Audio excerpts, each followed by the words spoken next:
Good morning students. आपके syllabus में अभी हमने कॉम्ट कवर किया था, कॉम्ट के सिद्धांत पढ़े थे। अभी नेक्स्ट टॉपिक जो आपके सिलेबस में है वो है दुर्खीम या डर्कहाइम। दुर्खीम का जो जीवन काल है 1858 से 1917 तक है। दुर्कीम समाजशास्त्र चिंतकों में जहाँ हम कॉम्ट और स्पेंसर को बहुत इम्पोर्टेंट मानते हैं, संस्थापक के रूप में जानते हैं, जिन्होंने समाजशास्त्र की फाउंडेशन रखी थी, नींव रखी थी जिन्होंने समाजशास्त्र की, वो हैं कॉम्ट और स्पेंसर।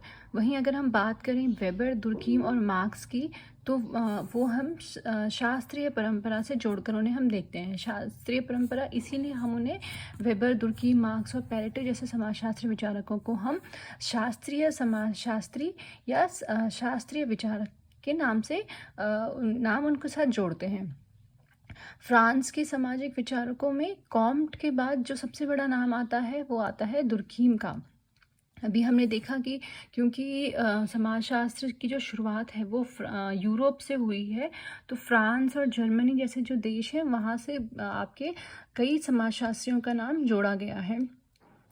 और कॉम्ट के बाद अगर कोई समाजशास्त्री फ्रांस से जिसका नाम हम लेते हैं वो है दुर्कीम, को बहुत महत्वपूर्ण माना जाता है।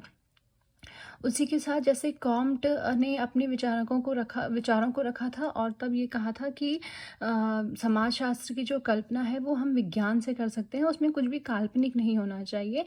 तो उसी तरह से दुर्कीम ने भी क्या किया, दुर्कीम ने भी जो कॉम्ट के विचार थे उनको कि कॉम्ट के विचार थे कि समाजशास्त्र को एक वैज्ञानिक पद्धति से पढ़ा जाना चाहिए, वैसे ही दुर्कीम ने भी समाजशास्त्र को यही कहा कि वो हमें यह विज्ञान के रूप में पढ़ा जाना चाहिए, और इसे एक व्यवस्थित रूप में उन्होंने समाजशास्त्र की विषय वस्तु के रूप में रखा। उसे समाजशास्त्र को विज्ञान में एक व्यवस्थित रूप देने की उन्होंने कोशिश करी दुर्कीम ने। फिर दुर्कीम का विश्वास था कि समाजशास्त्र को एक विज्ञान तभी बनाया जा सकता है जब हम इसकी पद्धतियों को अपनाएं, जो वही पद्धतियों को अपनाएं जो भौतिक विज्ञान में अध्ययन के लिए इस्तेमाल की जाती हैं। जैसे कि कॉम्ट ने भी कहा था कि अगर हमें विज्ञान की तरह समाजशास्त्र को इस्टेब्लिश करना है, विद्यमान करना है, तो हमें क्या करना चाहिए, हमें प्राकृतिक विज्ञान विषय जैसे आपका भौतिकी है, केमिस्ट्री है, इन सारे विषयों के जैसे हमें समाजशास्त्र को पढ़ना चाहिए। इसी तरह से दुर्कीम का भी कहना था कि जो हमारी पद्धतियां हैं वो हमारी भौतिक विज्ञानों की जैसे पद्धतियां होनी चाहिए। इसीलिए कॉम्ट के जैसे दुर्कीम को भी प्रत्यक्षवादी हम कह सकते हैं। उन्होंने भौतिक विज्ञान की तरह समाजशास्त्रीय अध्ययनों के लिए अवलोकन, वर्गीकरण और प्रयोग एवं तुलना पर विशेष बल दिया। जैसे आपने देखा होगा कि कॉम्ट ने जो जिस पद्धतियों पर बल दिया था वो भी अवलोकन, वर्गीकरण, प्रयोग, और एक उन्होंने, और यहाँ दुर्कीम तुलना की बात करते हैं, कॉम्ट वहाँ अवलोकन, वर्गीकरण, प्रयोग, इन सब चीज़ों की बात करते थे। एक विशेषता इन्होंने जोड़ी वो है तुलना करना, जो सामाजिक अन्य विज्ञानों में जैसे आपके फिजिक्स, केमिस्ट्री के, इनमें तुलना भी की जाती है। फिर अगर हम बात करें विषय वस्तु की, तो समाजशास्त्र में जो विषय वस्तु होनी चाहिए उसके लिए दुर्कीम कहते हैं कि हमारी जो समाजशास्त्र में जो विषय वस्तु होनी चाहिए वो होनी चाहिए सामाजिक तथ्य। उनका कहना था कि कोई भी चीज़ जैसे समाज में हो रही है, कोई भी घटना है, कोई भी कुछ भी चीज़, व्यक्ति है, घटना है, अगर हमें उसका अध्ययन करना है तो उसका अध्ययन करने के लिए हमें सामाजिक तथ्यों की आवश्यकता होती है। क्योंकि कोई भी विचारक अगर अपना सिद्धांत रख रहा है तो उस सिद्धांत को रखने के लिए सबसे ज़्यादा ज़रूरी होता है कि उसके आसपास कैसी आर्थिक और राजनीतिक क्या परिवेश में वो रह रहा है और क्या स्थितियां हैं। तो ऐसी ही स्थितियों का फ़र्क जो असर पड़ा वो दुर्कीम पर, वो भी यही था कि उन्होंने कहा कि अगर हमें कोई विषय वस्तु बनानी समाजशास्त्र की तो वो सामाजिक तथ्य होनी चाहिए।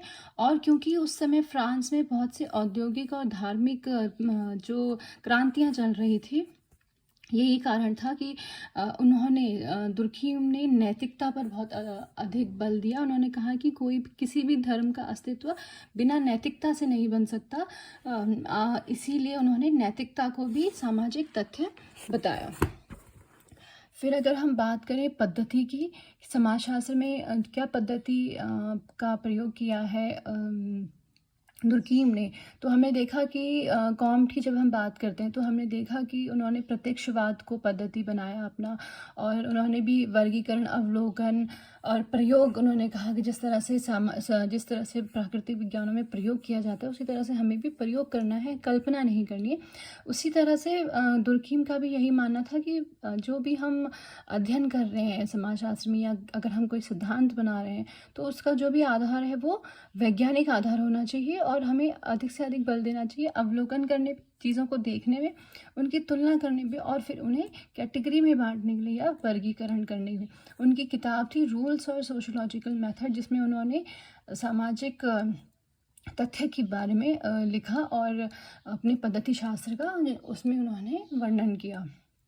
फिर हम दुर्कीम के इंट्रोडक्शन में अगर हम बात करें दुर्कीम की कृतियों की, उन्होंने क्या क्या किताबें लिखी, क्या क्या बात कही तो इनकी कृतियों को जानने से पहले ये आवश्यक होगा कि ये हमें जानना होगा कि दुर्कीम ने जो फोकस रखा है अपने सिद्धांतों में, उनका फोकस हमेशा समाज रहा है। उन्होंने समाज को सेंटर में रखा, और समाज को सेंटर में रखते हुए उन्होंने कहा कि व्यक्ति जो भी काम कर रहा है, वो जैसा भी काम कर रहा है, चाहे वो धार्मिक काम है, सामाजिक काम है या आर्थिक काम है, जो भी वो काम कर रहा है वो सब समाज पर निर्भर करता है। जो आदमी अगर कुछ धार्मिक कार्य कर रहा है तो वो समाज उससे करवा रहा है, ना कि व्यक्ति उससे करवा रहा है।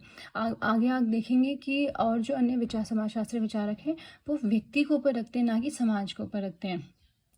दुर्कीम ने समाज को ऊपर रखने में समाज को इतनी श्रेष्ठता दी कि उन्होंने ये तक कहा कि the kingdom of haven is a glorified society. उन्होंने कहा कि स्वर्ग का जो किंगडम है वो क्या है, एक उच्च कोटि का समाज ही है।